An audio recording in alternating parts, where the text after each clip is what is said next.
여러분 안녕하세요. 오늘은 16번째로 물건을 아낄 줄 모르고 함부로 소비하는 아이에 대해 생각해 보겠는데요.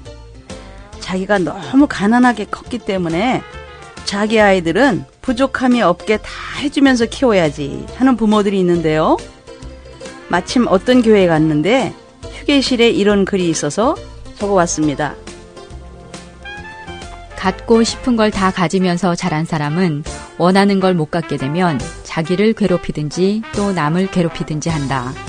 그래서 지혜로운 부모는 아이가 원하는 것을 절대 그 자리에서 즉시 사주지 않는다. 기다리는 것을 배우게 하고 그게 한순간의 바람이었다는 것을 깨닫게 하려고 아이와 애써 줄다리기를 하는 것이다. 내가 아무리 원해도 가질 수 없는 것이 분명히 있고 그럴 때는 포기해야 한다는 것. 당장은 있는 것으로 만족하는 법을 배워야 한다. 그러니까 아이들에게도 꼭 좌절의 경험이 필요한 것이며 욕망을 통제하는 힘을 길러줘야 합니다. 세상의 많은 일들이 자기가 하고 싶은 대로 다 되는 것이 아니잖아요. 사소한 일에도 울음으로 자기 욕망을 주장한 아이, 즉 한 번 울기 시작하면 좀처럼 그칠 줄 모르고 자기 요구가 받아들여지지 않으면 큰 소리로 울어대는 어린이의 경향은 어렸을 때부터 시작되어서 거의 버릇처럼 되어서 울보라고 별명을 지어주죠. 아이가 3살이 되면 언어로 의사소통이 가능해지니까 울어야 할 필요성이 적어지죠. 그럼에도 불구하고 지나치게 우는 아이는 울어서 자신의 욕구를 충족시켰던 환경에서 자란 어린이들인데 어린이가 큰 소리로 울어대는 것은 자기 욕구를 빨리 달성하는 데 목적이 있으며 실제로 그와 같은 행동이 매우 효과가 있기도 하죠. 외아들로 과보 속에 키워진 아이, 막내로 귀엽다가 요구를 무제한 들어주며 기른 어린이, 또 형 때문에 자기 고집대로 안 되는 경우 부모의 역성으로 형을 이기려고 계획적으로 우는 어린이도 있죠. 이렇게 길러진 어린이는 울보뿐만 아니라 제멋대로 하는 버릇없는 어린이로 만들 가능성도 큽니다. 이런 어린이와는 약속한 것을 반드시 지키고 어린이에게도 약속한 것은 꼭 실천하도록 요구해야 하며 절대로 울음에 응해주지 않아야 합니다.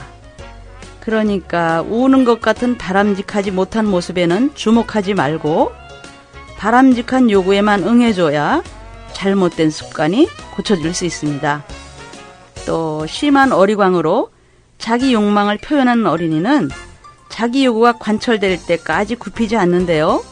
학급에서도 자기가 하고 싶은 대로 하려고 하며 다른 어린이가 자기 말을 따르지 않으면 강요하고 뜻이 이루어지지 않으면 화를 내죠. 이런 어린이는 자기 생각밖에 모르며 어리광이 받아들여지는 자기 집 이외에 집단 생활에서는 어울리지 못하고 결국 개별 활동을 하게 됩니다. 4세가 되면 자기 중심성에서 벗어나기 시작하며 어린이는 타인을 이해할 수 있게 되어갑니다.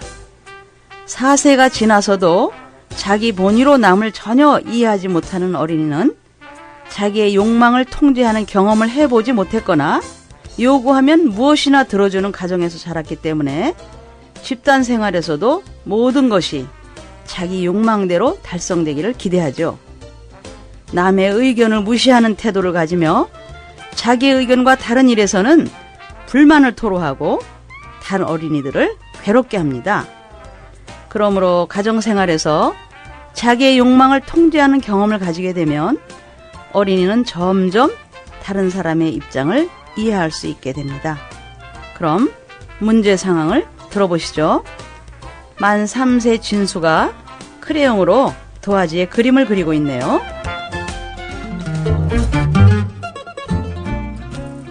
헤이, 망쳤네. 다른 종이에 그려야지. 진수야, 종이를 아껴 써야지. 이건 망친 거예요. 그 옆이 비어있잖니. 거기에다 다시 그려봐라. 싫어요. 새 종이에 하고 싶어요. 이럴 때 어떻게 하셨죠? 혹시 이렇게 하지는 않으셨나요? 엄마 말 안 들을래? 자, 여기다 다시 그려.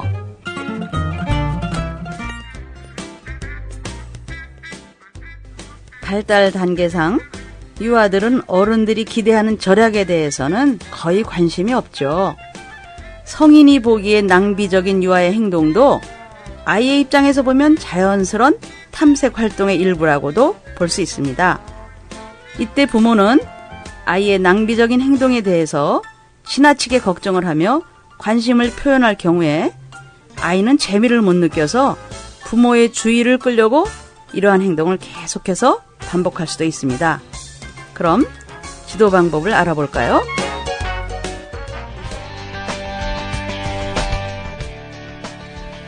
아이가 종이나 도화지를 함부로 사용할 경우에는 한 면이 백지인 페이지나 한쪽 면이 백지인 광고지와 같은 대체물을 이용해서 활동을 계속하게 하는 것이 좋습니다. 또한 아이들은 자료가 너무 많으면 아껴 쓰지 않고 낭비하는 경향이 있으므로 활동 시작 전에 아이가 사용할 수 있는 자료의 양을 미리 정해주는 것도 바람직한 방법이겠죠. 가장 바람직한 방법은 부모 자신이 좋은 본보기가 되어서 생활 속에서 물건을 아껴 쓰는 것을 배우게 하는 것이죠. 예를 들어 아이들에게 재활용품을 종류별로 분류해서 수집하는 곳에 가지고 가는 경험을 하게 하는 것으로 절약의 습관을 형성하도록 도와줄 수 있습니다. 그럼 바람직한 상황의 예를 들어보시겠습니다. 에이, 망쳤네. 또 다른 종이에 그려야지. 진수야, 종이 뒷면에도 그림을 그리렴. 싫어요. 새 종이에 그릴래요. 종이는 아껴 써야 된단다. 종이 뒷면이 깨끗하게 비어 있으니까 여기에다 그려보자. 네. 한꺼번에 많은 양의 종이를 아이에게 주지 말고 한정된 양의 종이를 제공해서 아이가 아껴 쓰도록 지도해야 하겠죠. 네. 잘 적용해 보시고요. 다음 시간에는 편식을 하는 아이에 대해 생각해 보겠습니다. 안녕히 계세요.